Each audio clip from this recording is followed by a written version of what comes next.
Hello guys, welcome to my YouTube channel Vinash maths Mantra. I hope कि सभी लोग अच्छे होंगे और अपनी स्टडीज को बहुत ही अच्छे से कंटिन्यू कर पा रहे होंगे। मैंने लास्ट की जो 2 क्लास में परसेंटेज की क्लासेस ली हुई थी, तो उसमें मैंने बेसिक फंडामेंटल से रिलेटेड कुछ आप लोग के डाउट्स क्लियर किए थे।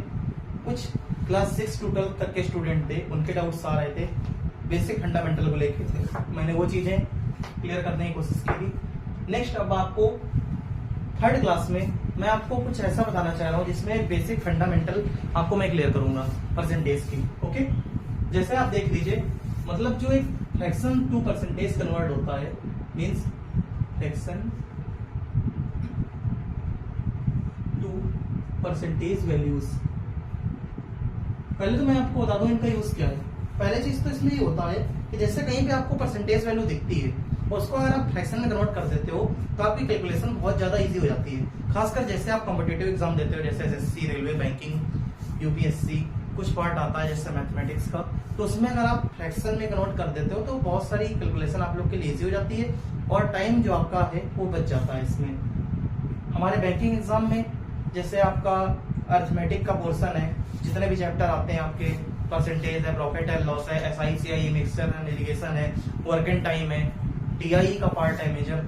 तो आप लोग जितने प्री और मेंस एग्जाम देते हैं, अगर आपने इस पर्टिकुलर टॉपिक पे कमांड कर ली, आपने वैल्यूज परसेंटेज से फ्रैक्शन किया, आपने लर्न तो नहीं करेंगे, आप धीरे से धीरे इम्प्लीमेंट करते जाएंगे तो आपको चीजें याद हो जाएंगी। ठीक है ना?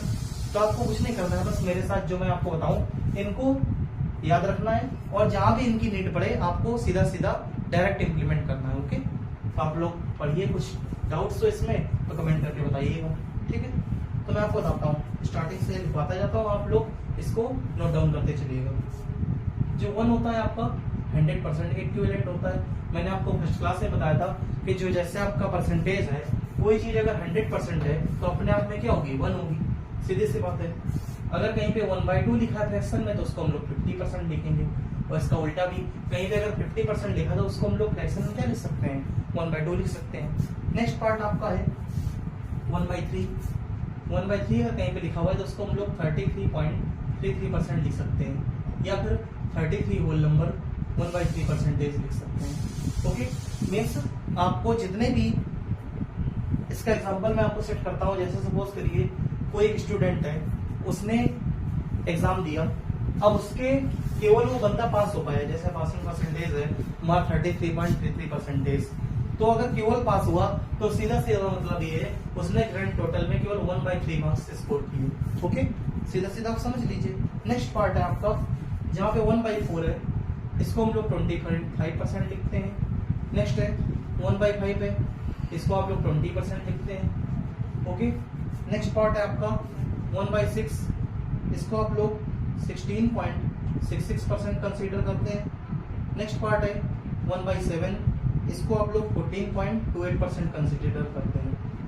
इसका सीधा फायदा मैं आपको बता रहा हूँ, किसी भी सिंप्लीफिकेशन में, किसी भी आपको डीआई में अगर आपको 14.28% लिखा हुआ है तो आप सीधा उसको फ्रैक्शन में 1/7 दे सकते हैं। ओके, नेक्स्ट है आपका पार्ट 1/8, जहाँ पे लिखा हुआ है इसको आप 12.5% लिख सकते हैं। ओके, आइए नेक्स्ट 1/9 है, इसको आप 11.11% लिख सकते हैं। नेक्स्ट पार्ट है 1/10, इसको आप 10% लिख सकते हैं। नेक्स्ट पार्ट है 1/11, इसको आप 9.09% लिख सकते हैं। ओके, नेक्स्ट पार्ट है 1/12, 1/12 को आप 8.33% लिख सकते हैं। नेक्स्ट पार्ट है आपका 1/13, 1/13 को आप 7.69% लिख सकते हैं। ओके, नेक्स्ट आपका फ्रैक्शन है 1/14, इसको आप 7.14% लिख सकते हैं। नेक्स्ट पार्ट है आपका 1/15, इसको आप 6.66% लिख सकते हैं। नेक्स्ट पार्ट इसी में आ जाइए 1/16, इसको आप 6.25% लिख सकते हैं। मतलब सीधा सीधा अगर कहीं पे किसी भी वैल्यू का 6.2% निकालना है तो सीधा सीधा उस पर्टिकुलर रीडिंग का अगर आप 1/16 कर देंगे तो आपकी वैल्यू निकल आएगी। ओके, सीधा सा कॉन्सेप्ट समझाने का ही है। नेक्स्ट आपका पार्ट है 1/17, इसको आप 5.88% लिख सकते हैं, 5.88%। नेक्स्ट है 1/18, इसको 5.53% लिख सकते हैं। नेक्स्ट है 1/19, इसको 5.26% लिख सकते हैं। नेक्स्ट है 1/20, इसको आप पूरा 5% लिख सकते हैं। ओके, तो आई होप कि आपको जितनी भी फ्रैक्शन वैल्यूज मैंने लिखाई ये आपको अच्छे समझ में आई होगी। अब इसका इंप्लीमेंट कैसे करते हैं मैं आपको बताता हूँ। देखिए, मैंने क्वेश्चन लिखा, सपोज करिए सिंप्लीफिकेशन का, इसमें बोला गया 11.11% ऑफ 999 प्लस 6.25% ऑफ 1600। ओके, सीधा सा मैंने क्वेश्चन ही दे दिया। ठीक है, इस तरह के बैंक एग्जाम में बहुत सारे क्वेश्चन आते हैं। एक तो ये हो गया, और एक सपोज करिए आपके पास बार ग्राफ की DI आ गई सपोज करिए, ठीक है ना। यहाँ पे आपको ईयर दिया 2010, 2011, 2012, 2013, 2014, तो यहाँ पे आपके किसी भी पर्टिकुलर ऑर्गेनाइजेशन की ग्रोथ आ गई। ठीक है, अब इसने बोला कि 2011 में 2010 के कंपैरिजन में 14.28% की ग्रोथ हुई। ओके, ऐसा इसने बोल दिया। तो सीधा सीधा पार्ट ये है कि अगर कहीं पे DI पे हमको 14.28% या फिर कुछ भी दिख जाता है इनमें से, तो हम सीधा सीधा ये बोल सकते हैं कि लास्ट ईयर वो वैल्यू क्या थी, 7 थी, और चूंकि 14.28% की ग्रोथ हुई तो क्या हुई, वो वैल्यू 7 से बढ़ के 8 हो गई। समझ गए, नहीं समझ गए? तो आपको बेसिक अंडरस्टैंडिंग को अच्छे से समझने के लिए आपको ये पर्टिकुलर जितने भी फ्रैक्शन वैल्यूज हैं और भी होते हैं, मैं आपको टाइम टू टाइम लिखाता रहूंगा, निकलते सब इसी से हैं।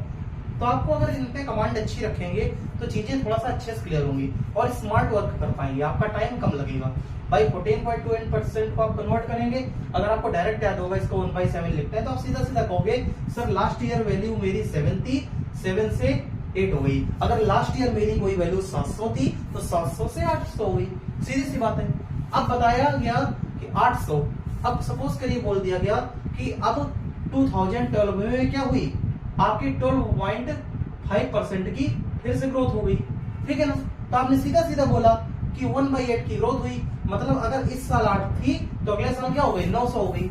ठीक है ना, अब फिर उसके बाद DI में बताया गया कि मेरी क्या हुई, यहां पर 11.11% का हमको डिप्रिसिएशन देखने को मिल गया। मतलब क्या हुआ, हम लोग अभी तक ग्रो कर रहे थे, अब क्या हो गए, डिप्रिसिएट हो गए, यानी कि हम लोग डिमोशन हो गया, डिग्रेड कर गए।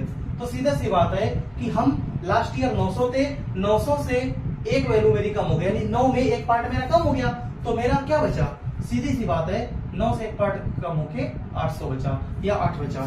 तो यानी कि कहीं ना कहीं आपने डेटा स्टैटिस्टिकल जो पार्ट है आपका, DI का पार्ट है या एनालिटिकल मैथमेटिक्स है, इसमें आपने चीजों को अच्छा समझा। और जो मैं आपको बेसिक बताता हूँ 6 to 12 के जितने भी कैंडिडेट देख रहे हैं इसको अच्छे समझें, क्योंकि आप अभी ये नॉर्मल बार ग्राफ में पढ़ रहे हैं, फिर आप जितने भी पाई चार्ट हैं, चाहे लाइन ग्राफ हो या फिर जितने भी आगे भी मल्टीनेशनल कंपनी के जितने भी ग्राफ होते हैं, आप इनको देखेंगे तो अच्छे से एनालिसिस कर पाएंगे, क्योंकि वो बताएंगे कि हमारे ऑर्गेनाइजेशन ने इस साल लास्ट ईयर के कंपैरिजन में 1.11% की ग्रोथ की है। तो सीधा सा आपको यहाँ पे ये चीज का आइडिया रखना पड़ेगा। ठीक है ना, अब आइए इस क्वेश्चन को भी सॉल्व कर लेते हैं। इसने बोला कि 11.11% ऑफ 999। अब आपको पता है कि 11.11% को क्या लिखते हैं, 1/9 लिखते हैं, तो सीधा से लिख दीजिए 1/9 ऑफ 999। इधर क्या लिखा है, 6.25% ऑफ 1600। तो सीधी सी बात है, दुनिया जानती है कि 6.25% क्या होता है, खुद की वैल्यू 1/16, यानी 1/16 ऑफ कितना हो गया, 16। सो इसको काट दीजिए, 111 और प्लस 100 कितना हो गया, 211। ओके, तो आई थिंक आपको जो मैंने आपको एक फ्रैक्शन वैल्यू बताई उसका प्रैक्टिकल भी इंप्लीमेंट करके बताया। इसके हजारों लाखों करोड़ों आपके जितने भी प्रैक्टिकल इस तरह के हो सकते हैं, और शायद ही अपने आने वाली एनालिटिकल मैथमेटिक्स में या बेसिक फंडामेंटल मैथमेटिक्स में शायद ही कोई ऐसा क्वेश्चन होगा जो कि विदाउट इस टाइप के ट्रिक के सॉल्व हो जाए।